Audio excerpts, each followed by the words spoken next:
La nuit s'était abattue sur la Colonia Doctor comme une chape épaisse, lourde de silence et de désolation.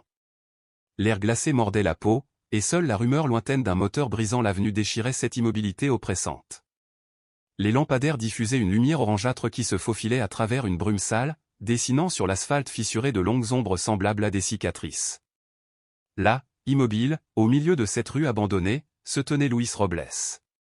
Ses vêtements étaient imprégnés d'essence, et l'odeur suffocante l'enveloppait comme un voile toxique, une seconde peau qui brûlait les narines et annonçait l'irréparable.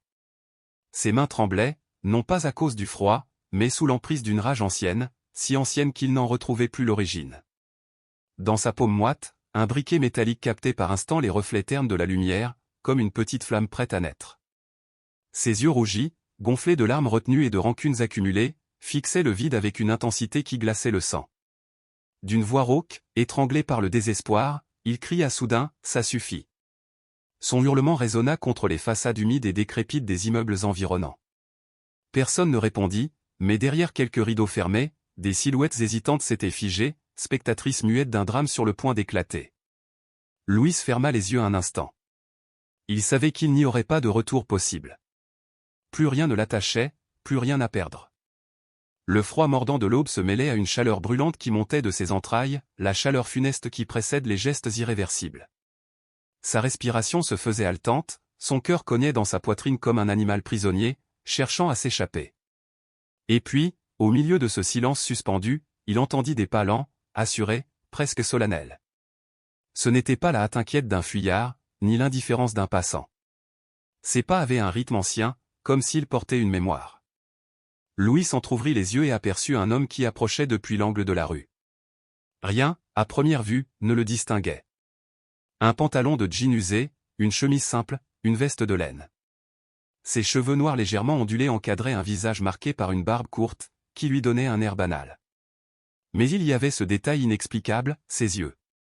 Des yeux qui fixaient Louis avec une intensité calme, sans peur, sans jugement, comme s'il lisait en lui ce qu'il cachait aux autres et même à lui-même. Quand il parla, il ne haussa pas la voix, mais chaque syllabe sembla abolir le reste du monde, Louis. Rien de plus. Juste son prénom. Mais Louis sentit un coup dans son ventre, comme si ces 5 lettres venaient de percer l'armure qu'il avait forgée au fil des années. Cet homme, il ne l'avait jamais vu. Comment pouvait-il connaître son nom? Louis recula d'un pas, la méfiance le dévorant. Qui es-tu, balbutia-t-il. Le mystérieux inconnu continua d'avancer doucement, jusqu'à n'être qu'à 1 mètre de lui. Il n'esquissa aucun geste, ne tendit pas la main. Il inclina seulement la tête, et sa voix se fit murmure. Louis entendit ces paroles, et quelque chose en lui se brisa net, comme un verre éclatant sous la pression. Le briquet glissa de sa main, rebondit sur l'asphalte, et ses genoux cédèrent, incapables de le soutenir davantage. Il s'effondra. L'odeur d'essence l'étourdissait, mais plus encore, c'était la clarté fulgurante de ce qu'il venait d'entendre qui l'assommait. Ses larmes jaillirent enfin, incontrôlables, lavant des mois de souffrance étouffée. Peu importait qu'on le voie, peu importaient les chuchotements derrière les volets clos. Là, dans cette rue déserte, il sanglotait, plié en deux, respirant avec difficulté comme un enfant brisé. Quand il releva enfin les yeux, l'homme n'était plus là. Seul subsistait l'écho de ses pas, qui se dissolvait dans la brume comme un souvenir fragile. Louis resta seul, le torse brûlant, à se demander si tout cela avait été réel ou si son esprit, torturé par la faim et la solitude, avait inventé cette apparition. Pourtant, les mots entendus se répétaient en lui sans cesse, obsédants, lumineux comme un phare dans la nuit la plus sombre. Il l'avait marqué à jamais. Ce qui se passa ensuite bouleversa son existence, mais pour le comprendre, il faut revenir en arrière, avant cette nuit de désespoir. Bien avant que la misère ne l'entraîne jusque dans les rues de la Colonia Doctor, Louis Robles était un autre homme. Mécanicien de métier, ses mains avaient appris à dialoguer avec le métal et la graisse, non pas à trembler de faim et de rage. Dans son petit atelier de la Colonia Obrera, il travaillait avec rigueur et patience. Il expliquait chaque détail aux clients avec une franchise désarmante. « Voyez, Doña Marie, la pièce était usée, mais maintenant, elle est comme neuve. » Sa voix mêlait toujours fierté et humilité. Les voisins ne l'appréciaient pas seulement pour son habileté, mais pour sa droiture. Louis avait une épouse, Marisol, une femme au sourire rayonnant et au caractère ferme, qu'il avait rencontrée lors d'une fête patronale dans l'état d'Hidalgo. Depuis ce jour, ils ne s'étaient plus quittés. Marisol était institutrice, passionnée par ses élèves, convaincue que l'éducation pouvait briser les cycles d'injustice. Ensemble, ils avaient une fille, Emilia, une fillette de 6 ans aux yeux vifs et aux cheveux retenus par un ruban rouge. Elle transformait l'atelier en terrain de jeu, courant entre les clients, saluant chacun comme un membre de la famille. La vie semblait solide, stable, presque heureuse. Mais les temps sombres arrivèrent. La pandémie balaya les rues, le silence remplaça le bruit des moteurs, et l'atelier perdit ses clients. Louise s'acharna, multiplia les efforts, mais les factures s'entassaient, les dettes s'élevaient comme une marée impossible à repousser.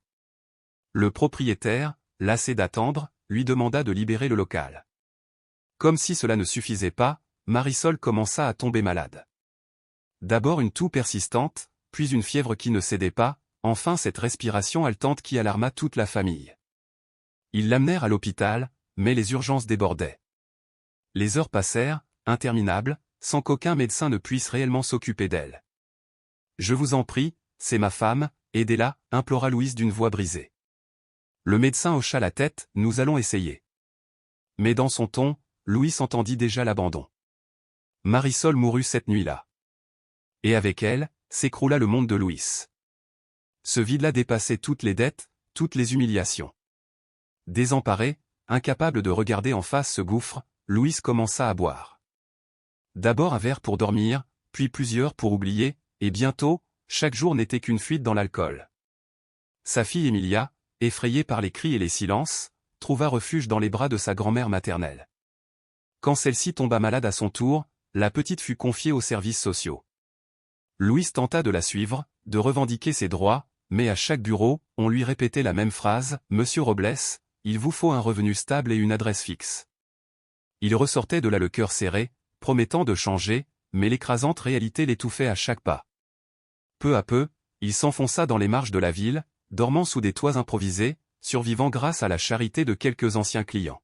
« Relève-toi, frère » lui glissa un jour Paco, en lui tendant un sandwich emballé. Louis remercia d'un geste, mais au fond de lui, il n'y croyait plus. Il ne lui restait qu'un seul fil pour continuer, le souvenir d'Emilia. Son rire, ses dessins maladroits de voitures et de fleurs, sa voix chantante quand elle l'appelait « Papa ». Mais chaque fois qu'il songeait à la retrouver, son reflet lui renvoyait l'image d'un homme défait. « Que puis-je lui offrir, ainsi » murmurait-il. Les jours s'engloutissaient dans les nuits, indistinctes, comme avalés par une longue brume. Louis apprit à survivre en fouillant les marchés à la fin de la journée, ramassant des fruits abîmés, des tortillas froides. La solitude était devenue sa compagne la plus fidèle. Parfois, il parlait seul, comme pour réveiller de vieilles conversations, comme pour croire que quelqu'un l'écoutait encore. C'est dans cet abîme qu'un soir, couvert d'essence, prêt à s'embraser pour crier au monde son ultime désespoir, il entendit cette voix, celle de l'inconnu qui l'appela par son nom et prononça ces mots qui brisèrent ses chaînes. Des mots simples, mais qui ouvrirent une fissure dans la nuit la plus noire, une promesse muette que la vie, peut-être, ne l'avait pas tout à fait abandonné. L'histoire de Louis Robles semblait déjà avoir touché le fond, mais il ignorait encore que son destin allait basculer d'une manière qu'il n'aurait jamais pu prévoir. L'homme mystérieux qui, un matin glacé, l'appela doucement par son nom, deviendrait sans qu'il le sache la clé d'une porte demeurée close depuis des années, une porte qui gardait enfouies ses blessures, sa honte et ses espoirs étouffés. L'hiver s'était installé sur la ville comme une malédiction. Les nuits étaient si froides que chaque souffle se transformait aussitôt en volute de fumée blanche, preuve visible d'une vie qui résistait encore malgré la misère. Louis, emmitouflé dans une vieille veste élimée et des gants troués qui ne couvraient plus ses doigts, s'accrochait à ce qu'il pouvait. Il s'était réfugié dans un coin sombre de la place San Juan, allongé sur des cartons détrempés par l'humidité, cherchant en vain le sommeil. Mais ce n'était pas le vacarme incessant des voitures qui l'empêchait de fermer les yeux, c'était le grondement de son estomac vide, une morsure sèche et implacable qui le tordait de douleur, le rappel cruel qu'il n'avait rien à commer. Une nuit, alors qu'il luttait contre le froid et l'insomnie, un choc brutal le réveilla. Sa vieille sacoche venait d'être arrachée. Il ouvrit les yeux juste à temps pour apercevoir un adolescent s'enfuir à toutes jambes avec son maigre trésor. « Et, rends-la-moi » cria-t-il, mais ses jambes engourdies par le froid refusèrent d'obéir. En un instant, ce qu'il possédait s'était envolé, une couverture élimée, un cahier griffonné de notes maladroites et, surtout, le seul portrait imprimé de sa fille Emilia, qu'il gardait comme un talisman contre le désespoir. Cette perte fut un coup de poignard. Ce n'était pas la première fois qu'on le dépouillait, la loi de la rue était brutale, ce que tu ne peux pas défendre ne t'appartient pas, mais la photo, elle, représentait son dernier fil d'attache avec une vie qu'il avait perdue.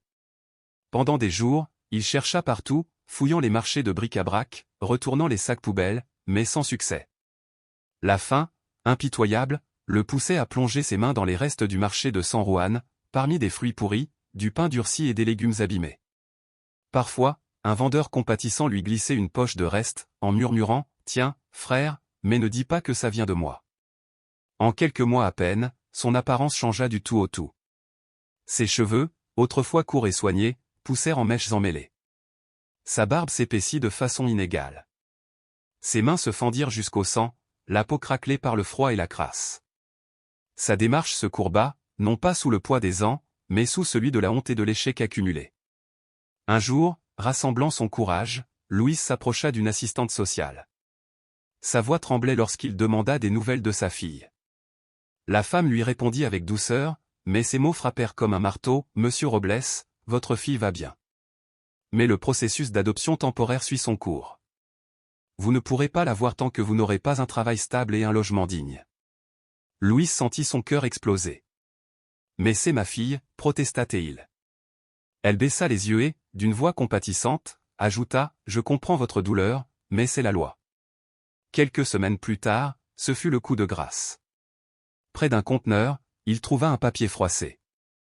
En le dépliant, il lut ces mots écrits d'une main enfantine, « Je ne t'attends plus, papa. » Son cœur se serra. C'était l'écriture hésitante d'Emilia. Il ne savait pas comment ce billet était arrivé jusque-là ni même s'il lui était vraiment destiné, mais la simple possibilité le détruisit. Cette nuit-là, debout sous un pont, la pluie lui martelait le visage comme une pluie de pierre. Les yeux fermés, il murmura d'une voix brisée, « Il ne reste plus rien. » À partir de ce moment, il cessa même de lutter. Il errait dans les rues sans but, les pieds enflés, les lèvres gercées, l'esprit envahi de souvenirs qui le déchiraient. Emilia riant dans l'atelier. Marisol servant le café du matin. Les éclats de voix autour d'un repas de famille. Ces images qui jadis réchauffaient son âme se transformaient désormais en lames acérées. Les passants l'ignoraient, comme s'il n'était qu'une ombre parmi d'autres, déjà effacée du monde des vivants. Mais, à son insu, quelqu'un l'observait depuis un moment, attendant l'instant juste pour intervenir.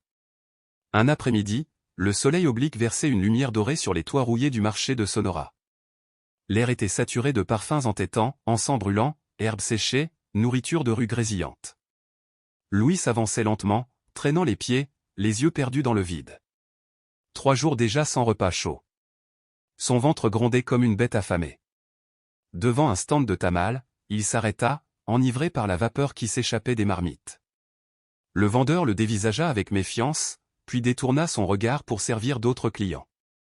Louis, tête basse, reprit son errance. C'est alors qu'une voix grave et tranquille fendit le vacarme, résonnant comme si elle s'adressait directement à son cœur, « Tu as faim. » Louis se retourna, déconcerté. Sur un banc de fortune, un homme l'attendait. Devant lui, un panier de pain et une cafetière fumante. Ce n'était pas un marchand. Il portait une chemise blanche froissée, un pantalon de toile usé. Sa peau brune était burinée par le soleil et ses yeux sombres dégageaient une paix désarmante.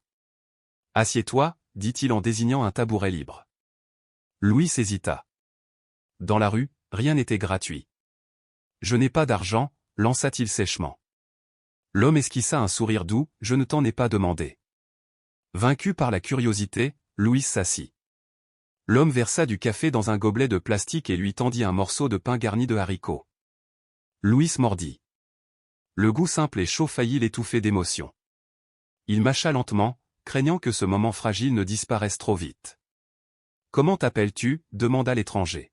« Louis. »« Louis Robles. » L'homme hocha la tête, comme s'il confirmait une évidence.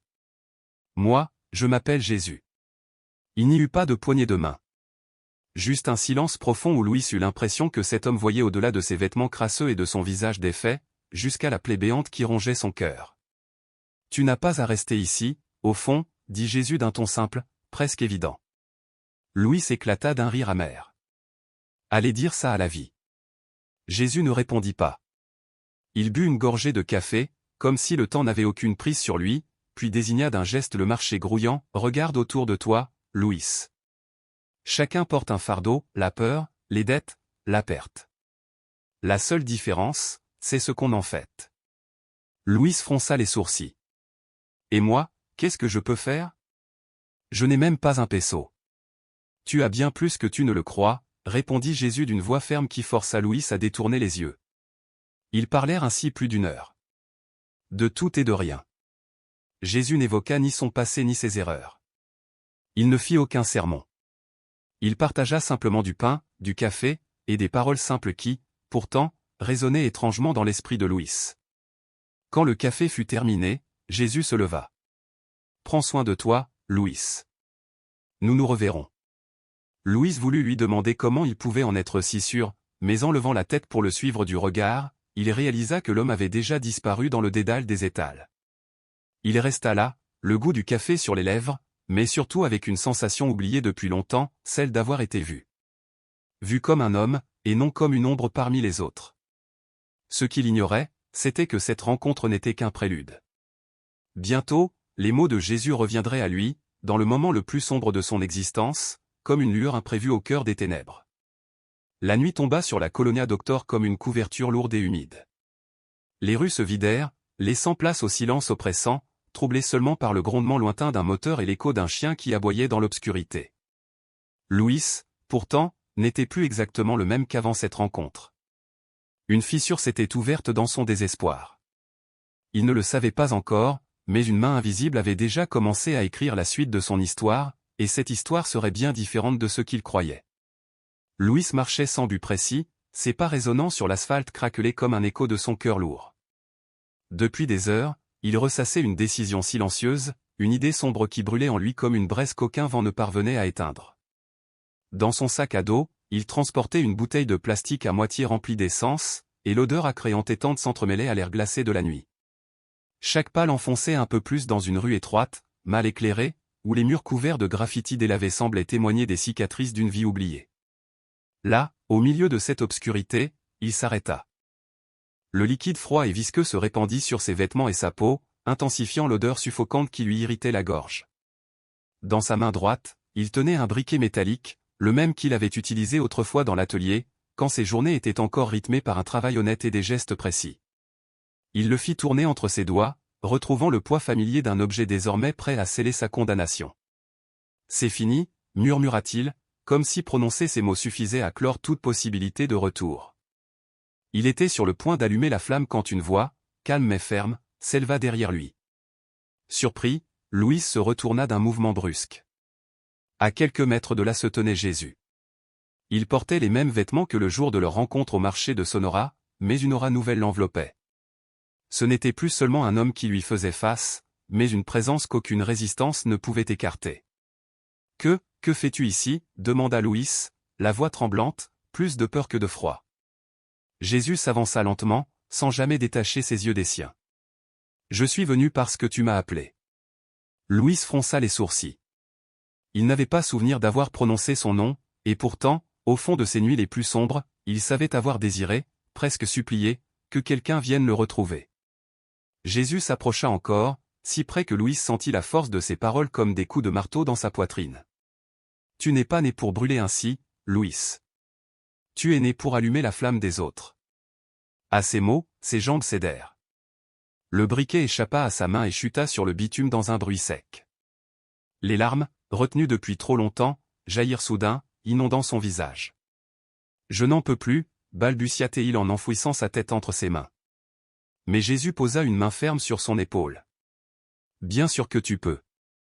Tu n'es pas fait pour t'effondrer dans l'ombre.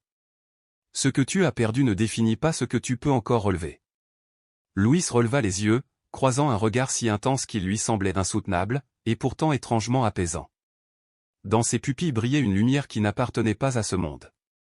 Puis Jésus recula, ajoutant d'une voix douce, « Nous nous reverrons », avant de s'éloigner dans la rue obscure. Louis voulut le suivre, mais son corps refusa d'obéir. Il resta immobile, le regard accroché à la silhouette qui disparaissait peu à peu dans la pénombre. Un vent glacé s'engouffra alors dans la ruelle, mais au lieu d'accentuer le désespoir, il apporta une étrange sérénité. Dans son cœur naquit une paix fragile, mélangé à un profond désarroi. Avant même qu'il n'ait le temps d'ordonner ses pensées, une voix féminine l'interpella. « Monsieur, est-ce que ça va ?» Une jeune femme s'approchait en courant. Ses cheveux châtains, tressés avec soin, brillaient sous la lumière des réverbères défaillants. Elle portait un gros pull et un badge suspendu à son cou, signe de son rôle d'assistante sociale. Elle se présenta. « Je m'appelle Cécilia », dit-elle en lui tendant une couverture. « Vous ne devriez pas rester seul ici. Venez avec moi. » Tremblant encore, Louis la laissa guider ses pas. Il ne savait pas vraiment où elle l'emmenait, ni ce que signifiait la rencontre qu'il venait de vivre. Mais pour la première fois depuis des années, il ne se sentait pas totalement abandonné. La couverture que Cécilia avait posée sur ses épaules conservait la chaleur de ses mains, et cette chaleur semblait percer sa nuit intérieure. Ils marchaient côte à côte, en silence. Louis gardait la tête baissée, sentant que chaque pas l'éloignait de l'abîme dans lequel il avait sombré, et en même temps le poussait vers une terre inconnue. La nuit froide amplifiait l'écho de leurs pas contre les murs humides et décrépits. « Où allons-nous » demanda-t-il enfin d'une voix basse, presque craintive. « Dans un refuge à Tépito » répondit Cécilia. « C'est géré par l'église. Ce n'est pas parfait, mais là-bas tu auras un toit et un repas chaud. » Le nom de Tépito fit naître en lui des souvenirs de chaos, de rues violentes et de regards implacables. Un réflexe de fierté le fit protester. « Je ne veux pas de charité. » Cécilia s'arrêta et plongea ses yeux dans les siens. Il brillait d'une dureté mêlée de compassion. « Ce n'est pas de la charité, c'est une opportunité. Tu la prends, ou tu la laisses ?» Louise baissa les yeux. Le mot « opportunité » sonnait étrangement lointain, comme un écho d'un temps où l'avenir n'était pas encore détruit par la misère. Après un silence, il hocha la tête. « D'accord. » Le refuge se trouvait dans une ruelle bordée de friperies et saturée d'une musique criarde diffusée par des haut-parleurs éraillés. Un lourd portail métallique s'ouvrit devant eux. À l'intérieur, l'air mêlait les senteurs de haricots mijotés et de désinfectants. Des hommes et des femmes occupaient des lits superposés disposés en rangées. Certains levaient les yeux vers lui, curieux ou méfiants. Cécilia le présenta à un homme grand, vêtu d'une soutane noire. Ses mains épaisses portaient la trace d'un labeur quotidien, mais son regard, lui, respirait l'accueil. « Père Ignacio, voici Louis. Il a besoin d'un endroit. » Le prêtre posa une main vigoureuse sur son épaule. « Bienvenue, mon fils. Ici, il y a des règles simples, respect, travail et pas de vice. » Louis acquiesça, même si une petite voix intérieure lui répétait qu'il ne tiendrait pas longtemps. Cette nuit-là, on lui assigna un lit dans un coin du dortoir. Le matelas, bien qu'usé, lui parut étonnamment doux, et les couvertures sentaient encore le savon. Pourtant, le sommeil se fit attendre. Les ronflements, les chuchotements et la pluie martelant le toit lui tinrent compagnie. Les jours suivants alternaient entre soulagement et résistance. Le père Ignacio lui confia des tâches simples, éplucher des pommes de terre, laver des casseroles. D'autres pensionnaires, comme Chui et Ramiro, ne tardèrent pas à le provoquer. « On verra combien de temps tu tiendras, companero », lançait Ramiro en ricanant. Louis serrait les dents. Il se répétait les mots de Jésus, même s'il n'en comprenait pas encore toute la portée. La nuit, c'était le visage d'Emilia, sa fille, qui surgissait dans ses pensées, entrelacé avec la voix de Jésus qui murmurait « Tu n'es pas né pour brûler ainsi ». Un soir, après le repas, Cécilia le trouva assis seul devant une assiette vide. « À quoi penses-tu » demanda-t-elle doucement. Louis soupira. « Je pense que je ne suis pas fait pour ça, tôt ou tard, je vais encore échouer. » Cécilia posa ses coudes sur la table et le fixa. « Tu comptes mourir ici ou te battre pour elle ? » « Pour qui » balbutia-t-il. « Pour ta fille. » Ce nom, prononcé à voix haute, le frappa comme un coup en pleine poitrine. Personne ici ne connaissait Emilia, et pourtant Cécilia venait de la nommer comme si elle portait son histoire en elle. Louis resta muet. Il se leva et gagna son lit, incapable de parler. Mais cette nuit-là, pour la première fois depuis longtemps, ses pensées ne s'attardèrent pas sur l'idée d'abandonner, mais sur celle de se relever. Il ne savait pas encore que ce simple mouvement intérieur allait déclencher un changement bien plus vaste que tout ce qu'il aurait pu imaginer. L'aube sur Tépito se leva avec son vacarme familier, les cris des marchands, la musique grinçante des enceintes, les voix mêlées d'un quartier qui s'éveillait. Et dans le cœur de Louis, avec ce réveil, se levait aussi une étincelle fragile, incertaine, mais bien réelle. Une étincelle qui annonçait le commencement d'un chemin nouveau. Le père Ignacio, homme au visage marqué par les années et à la voix ferme mais douce, avait confié à Luis Robles une tâche simple mais essentielle, s'occuper de la cuisine du refuge.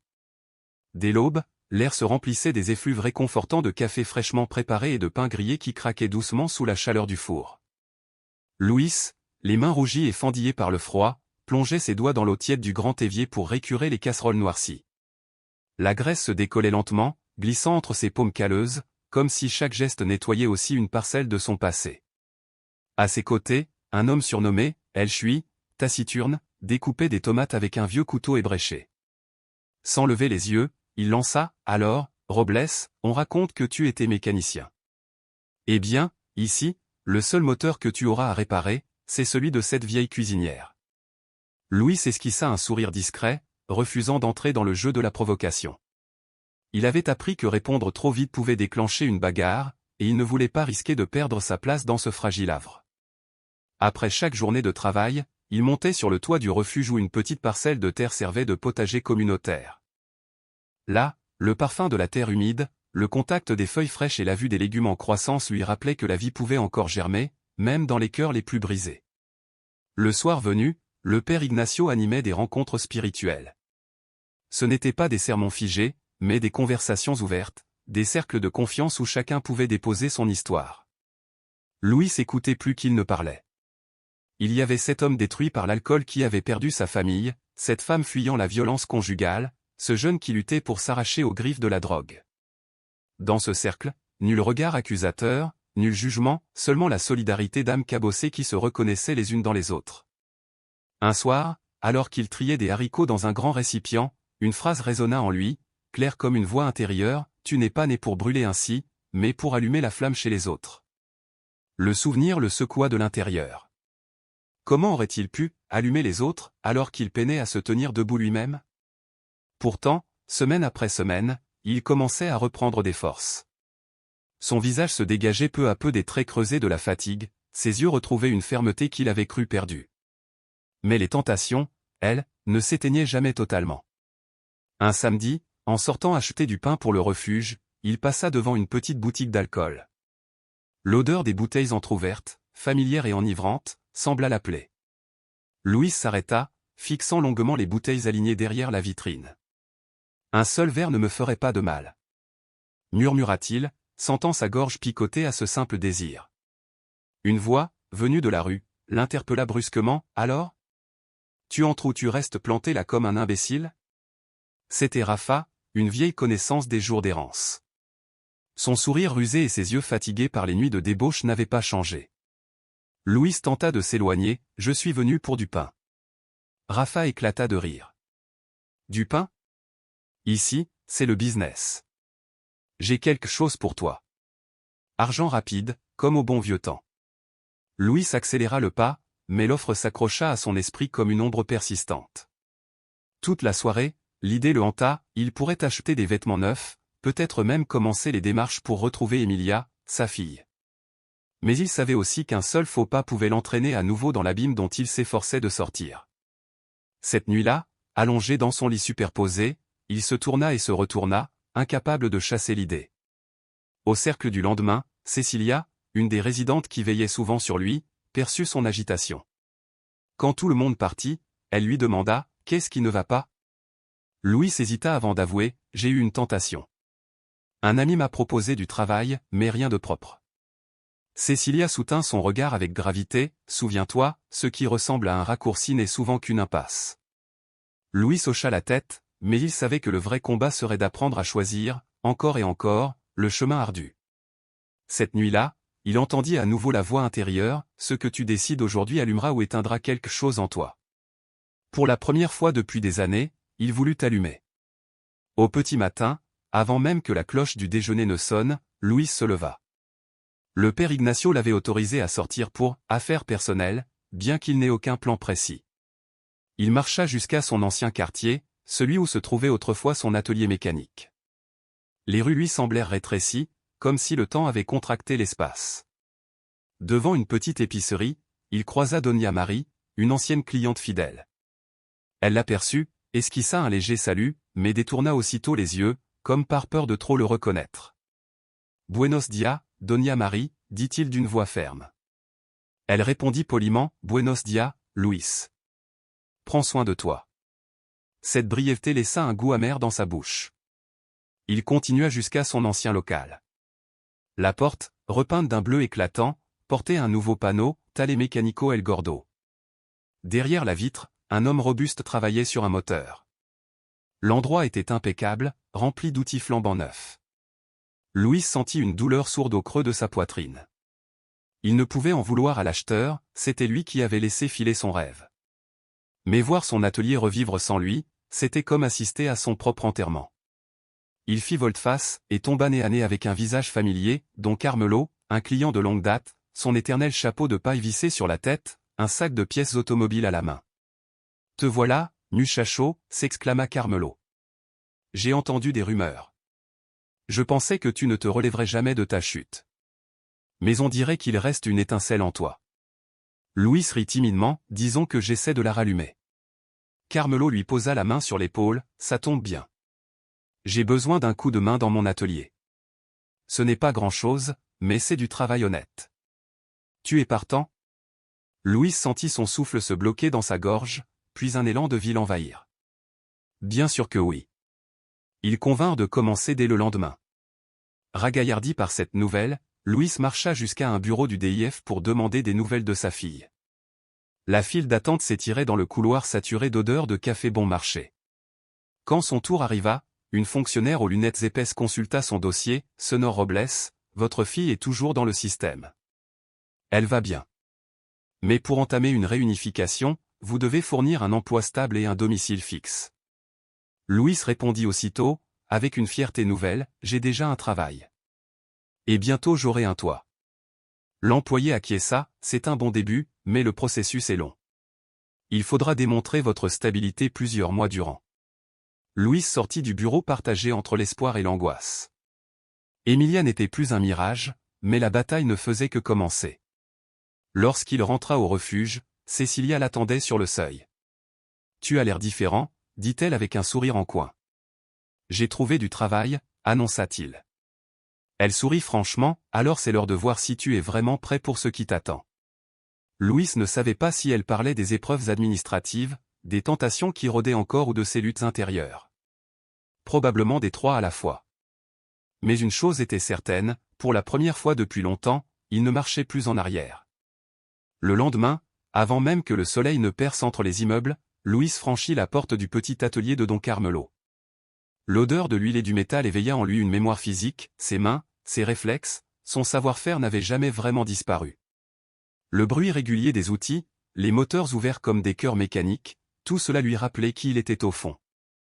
À midi, couvert de cambouis mais le cœur léger, il sortit acheter des bougies d'allumage dans une boutique voisine.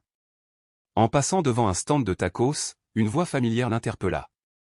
Louis sentit un frisson lui parcourir la nuque lorsqu'entendit derrière lui une voix familière. Il se retourna et reconnut aussitôt Rafa, le même homme qui, quelques semaines plus tôt, lui avait proposé de l'argent facile comme on tend un piège apparemment innocent. Rafa portait une veste neuve, presque clinquante, et un mégot de cigarette lui pendait négligemment aux lèvres, symbole d'une désinvolture provocatrice. « Quoi de neuf, Rafa ?» répondit Louis d'un ton qu'il s'efforça de garder neutre, comme pour cacher le tumulte qui montait en lui. « Rien de spécial, hermano, juste un petit deal qui se conclut. Tu sais, la vie est courte, faut en profiter tant qu'on peut. » Rafa expira une bouffée de fumée et le scruta de haut en bas, comme pour évaluer combien le temps l'avait changé. « On dirait que tu t'es un peu remis d'aplomb, » fit-il remarquer avec un sourire narquois.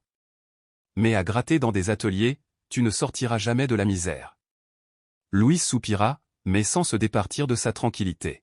« Je suis bien comme ça. » « Bien. » Un éclat de rire secoua Rafa, un rire qui sonnait comme une invitation à l'abîme. « Compadre, j'ai un plan pour ce soir. Une combine rapide. Rien de compliqué, des pièces détachées récupérées d'un vieux lot. En 1 heure, tu pourrais gagner ce qu'il te faut une semaine entière ici. Pancomido, facile comme tout. » À ces mots, Louis sentit dans son ventre le vieux picotement qui, autrefois, avait été son moteur, un mélange enivrant d'adrénaline et d'angoisse, de vertige et de tentation. Ses pensées volèrent aussitôt vers Emilia, sa fille, vers les dettes à payer, vers les démarches interminables pour pouvoir un jour la reprendre avec lui.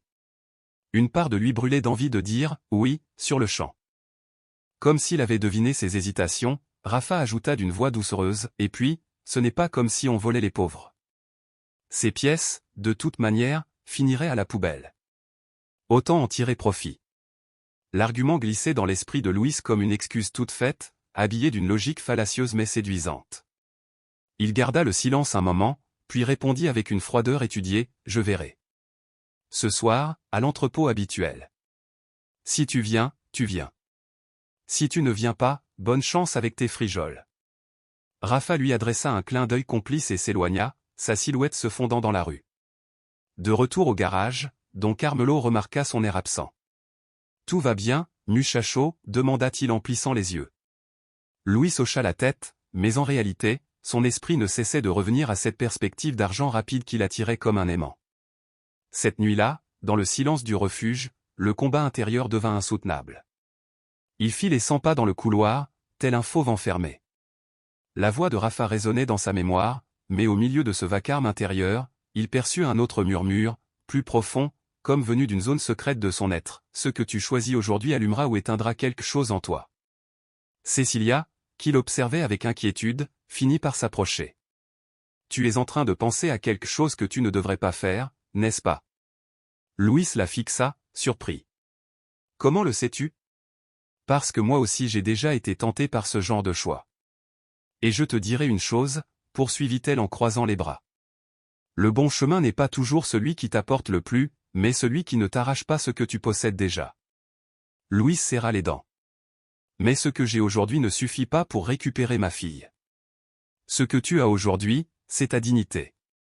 Et c'est ce qui fera qu'un jour, quand tu la retrouveras, tu pourras la regarder dans les yeux sans honte. » Ces mots frappèrent son cœur comme une flèche et s'y logèrent. Lorsque l'horloge sonna 9 heures, l'heure où Rafa l'attendait, Louis resta assis dans le réfectoire du refuge. Devant lui, une tasse de café froid, et son regard rivé sur la porte close. Le lendemain matin, il arriva au garage plus tôt que d'habitude. Don Carmelo l'accueillit avec un sobre sourire et lui tendit une enveloppe. « Voilà ton premier salaire, Chico. » Ce n'était pas une somme mirobolante, mais c'était de l'argent propre. Louis prit l'enveloppe des deux mains, comme si elle contenait un trésor fragile. Il savait que la décision de ne pas suivre Rafa ne l'avait pas enrichi matériellement, mais elle lui avait offert un bien inestimable, la certitude qu'il pouvait encore choisir le bien. Et cette certitude valait davantage que tout l'or facile du monde. Le ciel ce matin-là était d'un bleu pur, traversé de quelques nuages blancs. Louis ouvrit le garage avant même l'arrivée de Carmelo, décidé à prouver qu'on pouvait compter sur lui. Tout en nettoyant les outils, il pensa à quel point il avait frôlé la chute la veille. Le poids de la tentation lui semblait désormais comme une charge écartée de ses épaules. Quand Carmelo arriva, il lui remit un dossier. « Voilà, Louis. Je t'ai inscrit officiellement comme employé. Tu as une couverture sociale. Et ça, dit-il en montrant une feuille, c'est ton contrat. » Louis, les mains tremblantes, signa le document. Il ne se souvenait plus de la dernière fois qu'il avait apposé sa signature sur autre chose qu'un papier de dette. « Merci, Don Carmelo. Vous ne savez pas ce que cela représente pour moi. »« Si, je le sais, » répliqua l'homme avec gravité. « Et ne me remercie pas avec des mots, mais avec ton travail bien fait. » Cet après-midi-là, après sa journée de labeur, Louis se rendit directement au DIF avec son contrat et ses premiers bulletins de salaire. La même fonctionnaire que les semaines précédentes examina les papiers d'un air neutre. « C'est un bon début, Sonor Robles. Cela nous permet d'enclencher le processus des visites supervisées. » Le cœur de Louis s'emballa. « Cela veut dire que je pourrais la voir ? » ?»« Oui, mais pas immédiatement. Nous devons coordonner avec le centre où se trouve votre fille et établir les conditions. Vous recevrez bientôt un appel. » Il sortit du bâtiment avec une euphorie mêlée d'appréhension, errant dans les rues du centre, son téléphone serré dans sa main, comme si l'appel pouvait arriver à tout instant.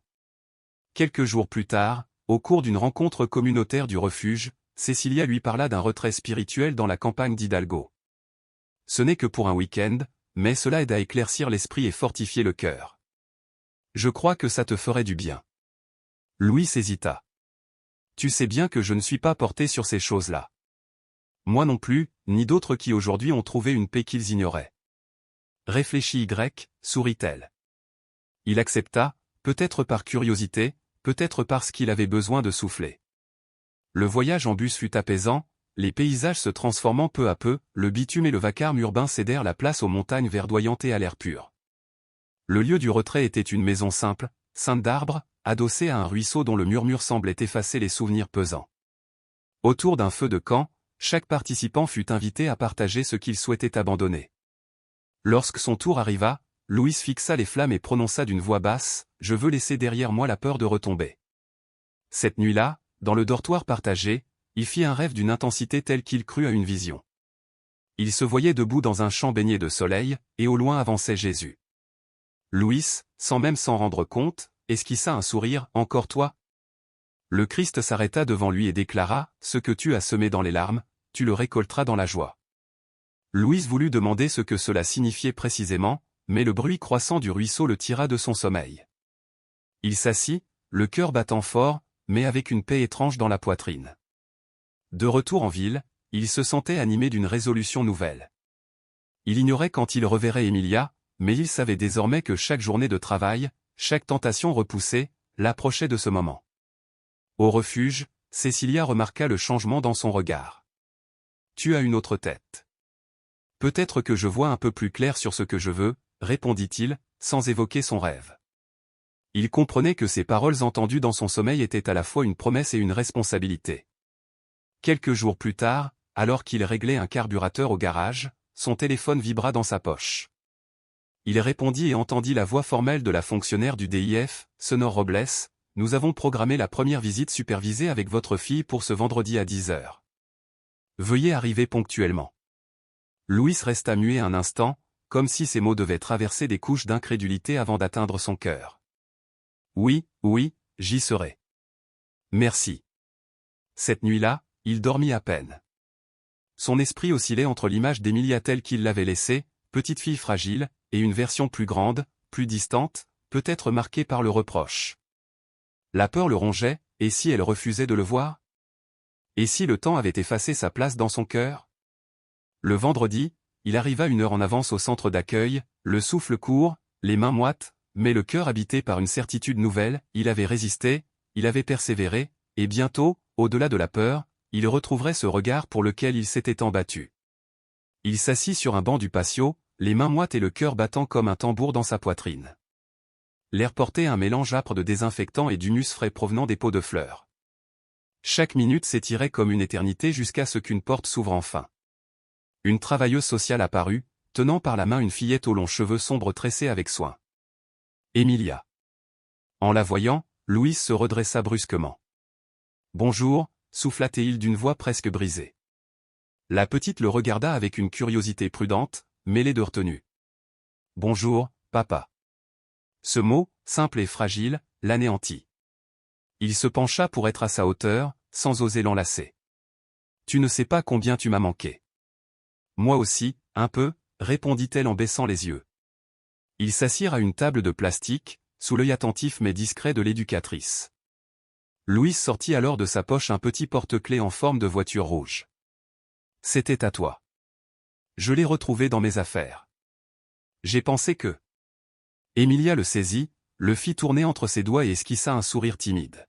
« Je me souviens de celui-là. » La conversation s'engagea lentement, timide, faite de questions simples sur l'école, ses amis, ses jeux. Louis écoutait chaque mot avec une attention fébrile, gravant dans sa mémoire chaque inflexion de sa voix, chaque mouvement de ses yeux. De temps en temps, elle le scrutait en coin, comme pour jauger si elle pouvait à nouveau lui faire confiance. Puis, d'une voix directe, elle demanda, « Papa, tu n'es plus dans la rue ?» Louis sentit sa gorge se serrer. « Non, mon amour. Je travaille dans un atelier et je vis dans un endroit sûr. Je fais tout pour que nous puissions être ensemble à nouveau. » Elle acquiesça en silence. Le temps s'échappa trop vite. Lorsque la travailleuse sociale annonça la fin de la visite, Louise sentit un nœud douloureux dans son ventre. « Je te promets que je ne te décevrai plus jamais, » dit-il en la regardant droit dans les yeux. Emilia hésita, puis s'approcha pour le serrer dans ses bras. Ce n'était pas un long élan, mais suffisant pour que Louis ait l'impression que le monde entier reposait sur cet instant suspendu. Il la regarda s'éloigner, main dans la main avec l'éducatrice, le porte-clés rouge balançant au bout de ses doigts. Sur le chemin du retour vers le refuge, il marcha lentement, revivant chaque seconde de cette rencontre. Ce n'avaient pas été des retrouvailles parfaites, mais elles étaient vraies, et cela lui donnait une force qu'il ne se rappelait plus avoir possédée depuis des années. À son arrivée, Cécilia l'attendait sur le pas de la porte. « Alors, comment ça s'est passé ?» demanda-t-elle. Louise sourit, les yeux brillants. Elle m'a enlacé. Elle ne posa pas d'autres questions. Elle savait que ces 2 mots contenaient à eux seuls un univers entier. Le lundi suivant, avant un nouvel entretien avec Emilia, Louise se réveilla bien avant l'aube, animée d'une énergie nouvelle. Comme si la petite lui avait restitué une partie de lui-même qu'il croyait perdue à jamais. Dans l'atelier de Don Carmelo, il travailla sans relâche, resserrant les boulons, réglant les moteurs, vérifiant les freins, comme si chaque pièce réparée le rapprochait un peu plus de sa fille. La même semaine, avec ses premières économies, il loua une petite chambre dans une vieille maison collective de la Colonia Guerrero. Les murs étaient écaillés, la fenêtre donnait sur un patio intérieur où les voisins faisaient sécher du linge coloré. Pour lui, ce n'était pas seulement un toit, c'était la première pierre d'un foyer stable, une condition pour pouvoir un jour récupérer Emilia. « C'est modeste, mais c'est à toi », dit Cécilia en visitant. « À nous », rectifia Louis. « Un jour, Emilia dormira ici. » Les journées étaient pleines de travail et de démarches administratives. Louise s'inscrivit aussi à un cours du soir de mécanique automobile avancée, organisé par une association. La salle était petite, le tableau noir maculé de graisse, mais le professeur parlait avec passion des carburateurs et des systèmes électriques.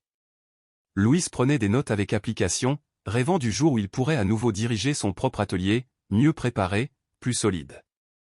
Un jeudi, le père Ignacio lui fit une demande surprenante. « Louis, accepterais-tu de partager ton histoire à la paroisse dimanche ? Il y a un groupe de jeunes qui a besoin d'entendre ce que signifie tomber et se relever. » Louis hésita. « Père, je ne suis l'exemple de rien. Tu es l'exemple qu'il n'y a pas de fin tant que l'on continue à marcher. » À contre-cœur, Louis accepta. Le dimanche, devant une douzaine d'adolescents, il raconta sans fioriture comment il avait perdu son atelier, sa femme et sa fille, et comment il avait sombré dans la rue. Il parla simplement, comme dans une conversation intime. À la fin, plusieurs vinrent le remercier. L'un d'eux, casquette sur la tête et regard timide, lui confia « Mon père est parti à cause de l'alcool. Peut-être qu'il peut encore revenir. » Cette nuit-là, Louis repensa aux paroles de Jésus, allumer une flamme chez les autres. Et il comprit qu'il avait peut-être déjà commencé. À l'atelier, Don Carmelo remarqua ce changement. « Je te sens plus sûr de toi, garçon. »« C'est que maintenant j'ai un cap, » répondit Louis. Les visites avec Emilia continuaient toutes les 2 semaines. Elle s'ouvrait davantage, partageait des anecdotes d'école, riait parfois sans tenue. Louis se gardait de promesses irréalistes, mais lui répétait « Je travaille pour que nous soyons ensemble à nouveau. » Un soir, en sortant du cours du soir, il passa près d'une ruelle où des hommes buvaient. L'un l'appela « Louis, viens prendre un verre. » Pendant un instant, il sentit l'ancien appel de ses vieux démons, mais il l'éteignit aussitôt. « Non, merci, » dit-il avant de s'éloigner. Rentré chez lui, il sourit en pensant que désormais, ses décisions n'étaient plus seulement pour lui, mais pour Emilia. Bien qu'il n'y vivît plus, il continuait à fréquenter le refuge, aidant à la cuisine, réparant les outils cassés. Certains pensionnaires le regardaient avec respect, d'autres avec espoir. « Tu rends ce que tu as reçu, et ça vaut plus que n'importe quel don », lui dit un jour Cécilia. Louis ne savait pas combien de temps il lui faudrait encore pour retrouver officiellement la garde de sa fille. Mais, pour la première fois, l'attente ne lui paraissait plus insupportable. Il avait un travail, un toit, des études, et surtout une fois retrouvé que tout cela construisait quelque chose de solide. Peu à peu, une idée germait en lui, offrir à d'autres ce qu'il avait reçu. Le petit atelier de Don Carmelo n'était plus seulement un lieu de travail, c'était devenu un espace de respiration, un point de départ. Et si nous louions un petit local pour ouvrir une autre succursale, mais qui serait aussi un atelier-école, proposa-t-il un soir à Don Carmelo, tandis qu'il réparait une vieille camionnette. Le vieux homme se gratta la barbe. Une école ? Oui. Nous pourrions enseigner la mécanique à des jeunes sortis de prison, ou à ceux qui vivent dans la rue. Leur offrir une vraie chance. Il le regarda un moment en silence, puis sourit. Tu as du cœur, Louis. Et un projet comme ça demande plus que des outils. Ça demande un engagement. Je l'ai, répondit-il, avec une conviction qui le surprit lui-même. L'idée prit forme.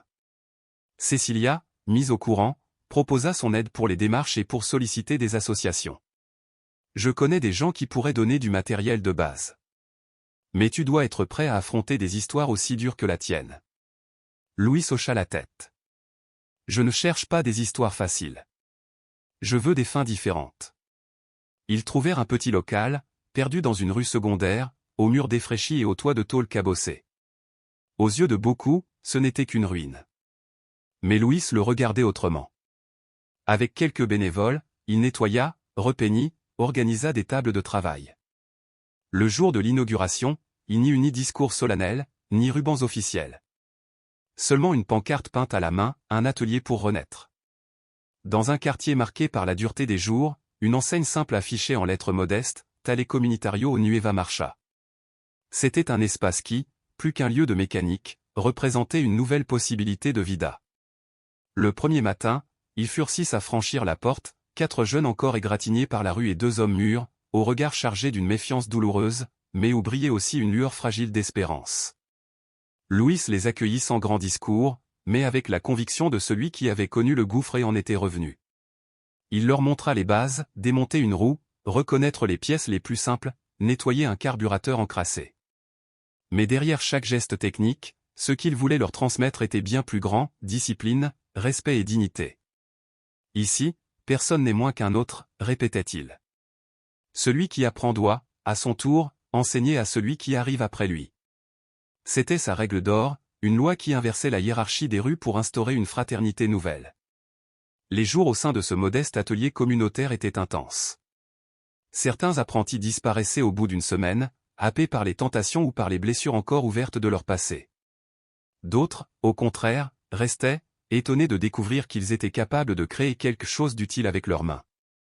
Chaque soir, Louis rentrait dans sa petite chambre, le corps fatigué, mais l'âme allumée d'une lumière nouvelle. Il avait le sentiment d'allumer de petites étincelles dans des cœurs éteints, exactement comme Jésus le lui avait confié jadis, semer du feu de vie là où ne restait que des cendres. Un soir, alors qu'il balayait le sol poussiéreux de l'atelier, il remarqua qu'un vieux journal avait glissé sous la porte. Il le ramassa sans y prêter d'abord grande attention, mais en le dépliant, son souffle se suspendit. Sur une page jaunie, une photo en noir et blanc montrait un homme souriant, distribuant de la nourriture à des sans-abri. Le titre proclamait « Jésus Hernandez, l'homme qui sauva des dizaines de vies avant de disparaître sans laisser de traces ». Louis se figea. C'était lui. La même barbe courte, la même sérénité dans le regard, le même calme lumineux. L'article racontait qu'années auparavant, cet homme avait été connu dans les quartiers les plus pauvres pour son aide silencieuse, jusqu'au jour où il cessa brusquement d'apparaître. Personne ne sut jamais s'il était mort ou s'il était parti ailleurs. Louis sentit un nœud dans sa gorge. « Alors, tu faisais déjà cela bien avant de me trouver » murmura-t-il. Il plia soigneusement l'article et le rangea dans son portefeuille comme on garde une relique. Cette nuit-là, en fermant l'atelier, il leva les yeux vers le ciel sombre et chuchota « Je poursuivrai ton œuvre, même si je ne sais jamais d'où tu es venu. » Ces paroles se perdirent dans le bruit lointain de la ville, mais il eut la sensation que quelque chose, quelque part, les recueillait. Rentré dans sa chambre, Louis s'étendit, la fenêtre entr'ouverte pour laisser entrer l'air frais.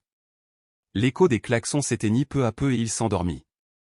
Dans son rêve, il se retrouva debout sur un chemin couvert d'herbe haute, baigné d'une lumière qui n'était ni celle du soleil ni celle d'une lampe, mais d'une clarté plus douce, presque vivante. Au loin, une silhouette s'approchait lentement. Son cœur battit plus fort, il n'avait aucun doute. Jésus. Souffla-t-il, et sa voix tremblait d'émotion. L'homme sourit et l'enlaça longuement. Ce n'était pas une accolade brève, mais un de ces étreintes qui abolissent le temps, qui guérissent les cicatrices invisibles. « Louis, dit Jésus, je savais que tu le ferais. » « Faire quoi » demanda-t-il, encore pris dans la chaleur de ce geste. « Suivre le chemin que tu avais vu dans mes pas, mais en traçant ta propre marche. Aider les autres, même quand cela coûte. » Louis, bouleversé, osa demander « Pourquoi moi ?» Cette nuit-là, il y avait tant de désespérés dans la rue. Pourquoi m'avoir choisi? Jésus le contempla un instant avant de répondre doucement, parce que tu as appelé, même sans le savoir. Chaque fois qu'une âme se sent au bord de l'abîme et désire être vue, cette voix monte et je l'entends. Tu étais là, et moi aussi. Louise déglutit, hésitant, mais, tu es humain. Jésus esquissa un sourire tendre, je suis un homme, mais aussi plus que cela. Peu importe ce que tu crois que je suis. Ce qui compte, c'est ce que tu fais avec ce que je t'ai confié. Ils marchèrent côte à côte. L'air semblait si pur que respirer devenait une joie. J'ai peur de retomber, avoua Louis. Jésus répondit, tomber n'est pas le problème. Le problème est de rester au sol en croyant qu'on ne peut plus se relever. Toi, tu as appris à te lever, et mieux encore, à relever les autres. Voilà l'essentiel. Ils s'arrêtèrent devant une clairière inondée d'une lumière plus intense. Jésus posa sa main sur l'épaule de Louis, je ne t'ai montré que la porte. C'est toi qui as décidé d'entrer. Louis sentit un feu intérieur se répandre dans sa poitrine. Merci. Souffla-t-il. Jésus secoua la tête, ne me remercie pas, remercie ceux qui t'ont soutenu quand tu étais faible, Cécilia, dont Carmelo, ta fille. Ils font partie du miracle. Un souffle de vent fit onduler les hautes herbes comme une mer verte. Louise voulait poser encore 1000 questions, mais Jésus commença à s'éloigner. Je te reverrai, cria-t-il. Jésus tourna la tête, chaque fois que tu auras besoin de moi, tu sauras où me trouver. Louise cligna des yeux, et soudain, il était de nouveau dans sa chambre. L'aube teintait le ciel d'orange. Ses yeux étaient humides, non de tristesse, mais d'une paix inconnue, mêlée à une force nouvelle. Devant le miroir, il ne vit plus l'homme brisé qui, autrefois, avait songé à s'embraser d'essence. Il voyait un homme avec un but, un héritage à porter. Ce matin-là, il retourna au Talley Nueva Marcha. Le ciel de Mexico était clair, l'air frais caressait son visage. Dans sa poche, il portait le recueil de journal de Jésus comme un talisman discret. Les jeunes travaillaient déjà, l'un démontait une roue, un autre nettoyait des bougies d'allumage. Louis s'arrêta, les observant avec une émotion silencieuse. Il se revit, lui, à ses débuts, sale, perdu, affamé. Buenos dias, maestro, lança un apprenti.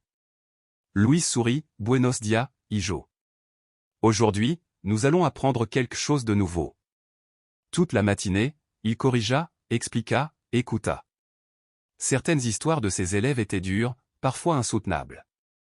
Mais dans chacun de leurs yeux, il discernait une étincelle, la même qu'il avait lui-même reçue. À midi, il sortit dans le petit patio, leva les yeux et murmura sans s'en rendre compte, « Merci de ne pas m'avoir laissé tomber ». Le silence qui suivit n'était pas vide, mais plein d'une présence invisible. L'après-midi, après avoir fermé l'atelier, il marcha jusqu'au parc où Cécilia emmenait les enfants du refuge. Elle était assise, observant les petits jouets. « Tu t'améliores sur la ponctualité », plaisanta-t-elle. Louis répondit, « Désormais, j'ai trop à perdre si je tarde. » Cécilia devint sérieuse, « N'oublie pas, Louis. Comme tu as reçu de l'aide, d'autres auront besoin de toi. » Il hocha la tête, « Jamais je ne l'oublierai. » Le soir, seul dans sa chambre, une phrase mûrit en lui comme une devise, « Nous portons tous de l'essence, mais aussi une étincelle. C'est à nous de décider si elle brûlera pour détruire ou pour illuminer. » Pour lui, cela signifiait que chacun porte en lui un pouvoir de destruction ou de renaissance, et qu'au milieu des pires ténèbres, une décision reste possible. Les semaines passèrent. Un jour, le téléphone sonna, le DIF annonçait que la dernière étape pour retrouver la garde d'Emilia approchait. Louis resta assis longtemps, en silence. Pas de cri de joie. Une larme seulement, qui roula sur sa joue. « Nous avons réussi, ma fille. » murmura-t-il. Dès lors, il continua son travail au sein de l'atelier, transformant chaque réparation en acte de gratitude. Quand un apprenti réussissait enfin à remettre une moto en marche, Louis sentait qu'un morceau de sa propre vie se réparait lui aussi. Puis vint ce jour béni où Emilia entra pour la première fois dans son atelier.